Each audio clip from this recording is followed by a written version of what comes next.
بسم اللہ الرحمن الرحیم۔ صحیح بخاری و مسلم میں ہے کہ نبی اکرم صلی اللہ علیہ وآلہ وسلم معرکہ حوازن سے فارغ ہوئے تو آپ صلی اللہ علیہ وآلہ وسلم کی خدمت میں کفار بنی حوازن کے بچے اور عورتیں پیش کی گئیں۔ وہ سب ایک جگہ جمع کر دیے گئے۔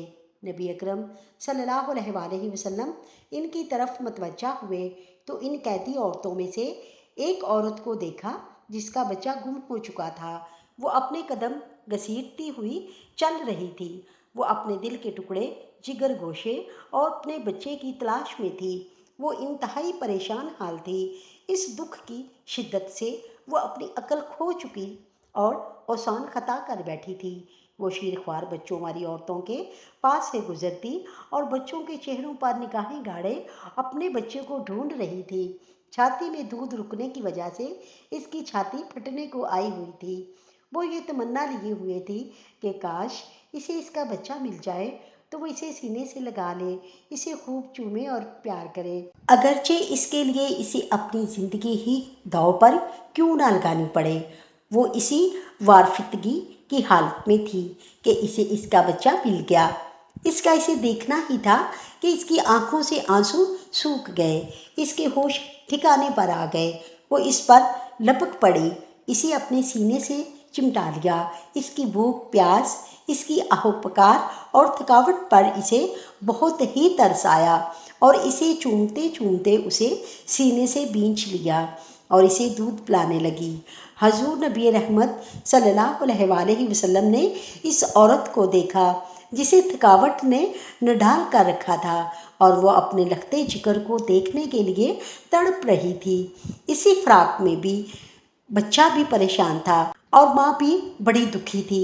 جب نبی اکرم صلی اللہ علیہ وآلہ وسلم نے اس عورت کا تذلل و انکساری دیکھی، اپنے بچے کے گم ہو جانے پر اس کی شکستہ دلی کا مشاہدہ فرمایا تو اپنے صحابہ رضی اللہ عنہم کی طرف متوجہ مبذول فرمائی اور یوں گویا ہوئے، کیا تم یہ سمجھتے ہو کہ یہ عورت اپنے اس بچے کو آگ میں پھینک سکتی ہے؟ یعنی اگر ہم آگ کا اولا جلائیں اور اس عورت کے حکم دیں کہ وہ اپنے بچے کو اس آگ کے شعلوں میں پھینک دے تو کیا خیال ہے، کیا وہ اس پر راضی ہو جائے گی؟ صحابہ کرام رضی اللہ عنہم کو سخت تعجب ہوا اور انہوں نے کہا، وہ اپنے بچے کو آگ میں کیسے پھینک دے گی جبکہ وہ اس کا جگر گوشہ ہے، دل کا ٹکڑا اور اس کا خون ہے؟ وہ اسے کیسے پھینکے گی جبکہ وہ اسے منہ سے ہی نہیں ہٹا رہی، چومے چلی جا رہی ہے؟ وہ اسے کیسے آگ میں پھینکنے پر رضامند ہو جائے گی جبکہ وہ اس کی شفیق ماں اور انتہائی رحم دل جنم دینے والی ہے؟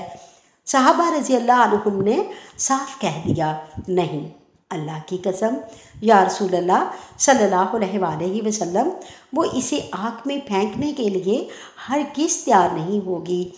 تب نبی اکرم صلی اللہ علیہ وآلہ وسلم نے فرمایا، اللہ کی قسم، اللہ تو اپنے بندوں کے لیے اس ماں کے اپنے بچے کے لیے شفیق و رحم دل ہونے سے بھی زیادہ مہربان ہے۔ حضور صلی اللہ علیہ وآلہ وسلم کے زمانہ میں مدینہ منورہ میں ایک شخص رہتا تھا جس کا ظاہر بہت اچھا اور بہت نیک صورت تھا۔ جیسے اہل ایمان کے درمیان ایک نایاب اور مشہور شخص ہو، لوگ وہ شخص بعض اوقات رات میں چھپ کر لوگوں کے یہاں چوری کرتا تھا۔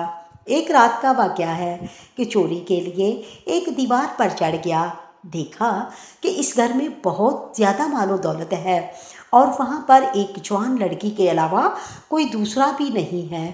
اپنے دل میں کہنے لگا، آج تو مجھے دوہرا خوش ہونا چاہیے، ایک تو یہ سارا قیمتی سامان مجھے مل جائے گا، دوسرے اس لڑکی سے لذت بھی حاصل کروں گا۔ اسی فکر میں تھا کہ اچانک غیبی بجلی اس کے دل میں چمکی جس سے اس کی فکر روشن ہو گئی۔ غور و فکر میں ڈوب گیا اور سوچنے لگا، کیا ان تمام گناہوں کے بعد تجھے موت کا سامنا نہیں کرنا؟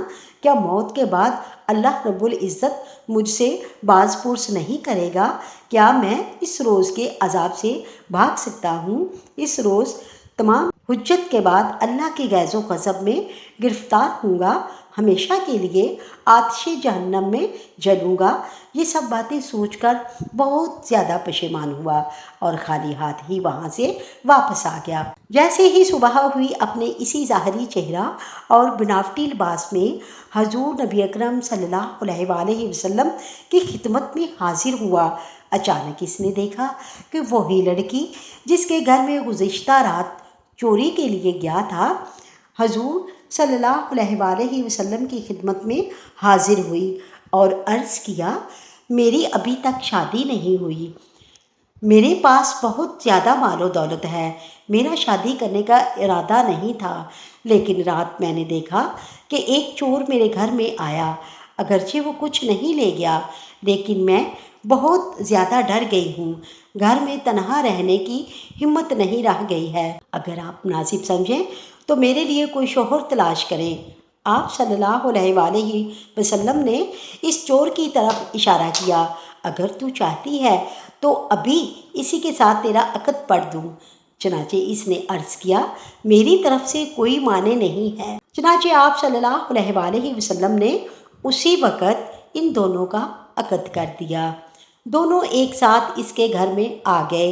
اس نے اپنا واقعہ اس عورت سے بیان کیا کہ وہ چور میں ہی تھا، اگر میں نے چوری کی ہوتی اور تجھ سے ناجائز رابطہ کیا ہوتا تو میں چوری کا مرتکب بھی ہوا ہوتا اور زنا کا گناہ بھی کرتا، جبکہ یہ وصال ایک رات سے زیادہ نہ ہوتا اور وہ بھی حرام طریقہ سے، لیکن چونکہ میں نے اللہ اور قیامت کو یاد کر لیا اور گناہ کرنے میں صبر کیا اور اللہ کی حرام کردہ چیزوں سے اجتناب کیا، اللہ تعالیٰ نے بھی اس طرح مقدر فرمایا کہ اب گھر کے دروازہ سے داخل ہوا ہوں اور ساری عمر تیری ساتھ زندگی بسر کروں گا۔